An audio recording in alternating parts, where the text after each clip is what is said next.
Hi, I'm JH, and in this video I'll be talking about Formula 1. More specifically, whether it's even worth it to try reaching it. Please note that everything I said is based on facts and of course my own opinion. So, without further ado, let's start the video.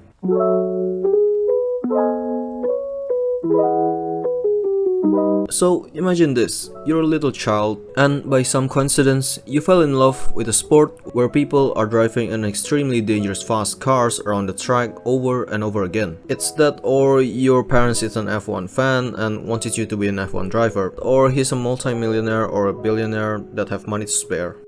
Being an F1 driver isn't exactly the easiest thing to do. Even in the field of sports, I dare say being an F1 driver is one of the most difficult things to be. To understand why, let's see the path of becoming an F1 driver. The first stage is karting, and if you're really serious on karting, you really have to spend a lot of money in order to compete. If you really wanted a chance at an F1 level, it's best to start karting as young as possible, let's say around 7 years old, although some F1 drivers also started karting at around 9 years old. But now, let's talk about money. In karting, chances are you have to provide all of the equipments yourself because, you're not really that well known yet. The chassis, the engine, tires, travel costs, etc. From what I've been researching, this could easily cost around 60,000 to 100,000 per season, depending on how much you want to be competitive. For example, if you wanted to have the best specifications possible, new tires on every race, the best engines available, best mechanics, blah blah blah, the cost could easily be higher than 100k. Oh yeah, and remember, even after having all of this, you still need to have a certain degree of talent. So yeah, even at the early stages, things don't really look that easy. From my research, current Formula 2, Formula 3, Formula 4 drivers usually went through around 5 to 7 years of karting. So assuming it's around, let's say, 90,000 a year, that already cost you around 500k. Not to mention, if you have an accident, you also have to pay more than that. If your parents isn't a millionaire, there is a good chance that you won't even get 2 seasons of competitive karting in regional competitions. That, or you are a once-in-a-decade talent, even then, it's still difficult to get sponsors. Okay, moving on.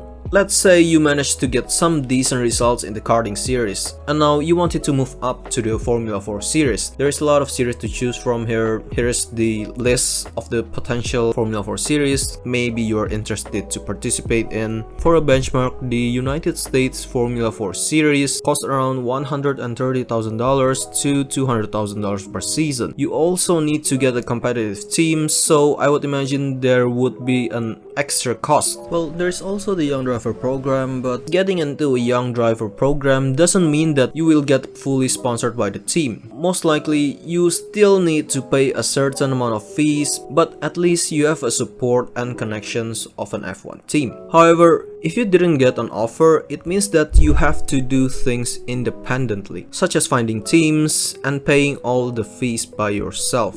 In this case, most likely using your parents' money. Keep in mind that usually the top teams have a connection to F1 teams' driver programs and most likely have their driver slots already filled. But let's just say you got a decent team without an F1 team support. You spent 2 seasons at Formula 4, 1 season for adaptation, and 1 more for, competing seriously. And by some miracle, getting a decent enough result to get into Formula 3. Now, Formula 3. First, like Formula 4, you need to find a team. This wouldn't be a difficulty if you are an academy driver for F1 teams, but then again, if you are an independent competitor, according to an unnamed Formula 3 team boss, in 2016, you're looking to spend around 750,000 to 800,000 euros per season. Yeah, at this point, if your parents isn't a millionaire, it's pretty much impossible to keep up with the cost. Well, of course, there's also a potential to get sponsor, but unless you are highly talented, it's very unlikely to find one that would be willing to cover the majority of the cost.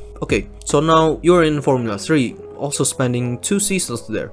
got a decent result, and by some miracle managed to pay all the expenses needed to compete. However, the next phase is the most difficult yet, which is Formula 2, the last stage before Formula 1. Some news outlets say that you will be spending around 3 million euros per season, not to mention the additional cost when there is a crash, etc. And let's just say you're spending 2 more seasons in Formula 2 to achieve a good enough results to at least have enough super license points that would enable you to compete in Formula 1. But wait a minute, there's more. First one is, of course, like the previous racing series, the team. To achieve great results, you will need a competitive team. However, unfortunately, these teams are either filled with the best F1 Academy drivers or a child of a millionaire and billionaires. If you're by any chance got stuck in a mediocre team, or even if you got a team, then you can give your Formula 1 dreams a goodbye. If by a miracle you manage to, let's say, got enough super license points to be an F1 and you manage to get into maybe top 5 of the final Formula 2 season standings, you might think the next step is Formula 1, right? Wrong. There has been cases where even the winner of Formula 2 didn't manage to get a seat in Formula 1, whether because of driver demand or lack of financial support. For example, Nyck de Vries, the winner of the 2019 Formula 2 series, didn't manage to get an F1 seat because of this.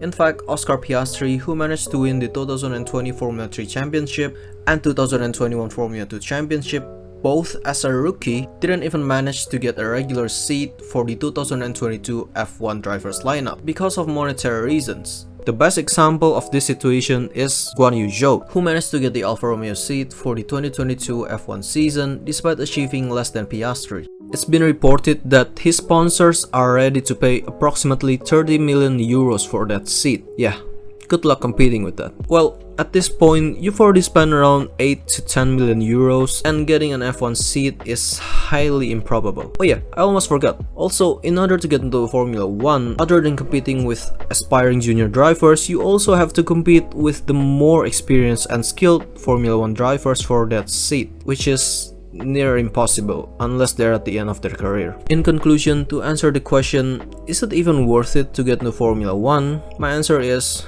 fuck no.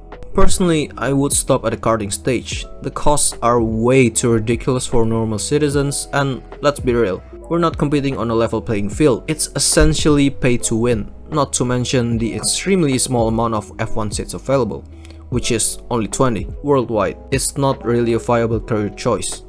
You got more chance of making it in other sports such as football, basketball, volleyball, etc. There are way more clubs and options available, and the cost of joining a junior team in those sports are way lower, and it's not as pay to win as Formula 1. To put it simply, if you don't have millions laying around, don't even try getting into F1. It's not even realistic anymore. Anyway, yeah, that's it for this video. Thank you for watching. If you like it, please share, like and subscribe. See you in the next video, and yeah, have a nice day.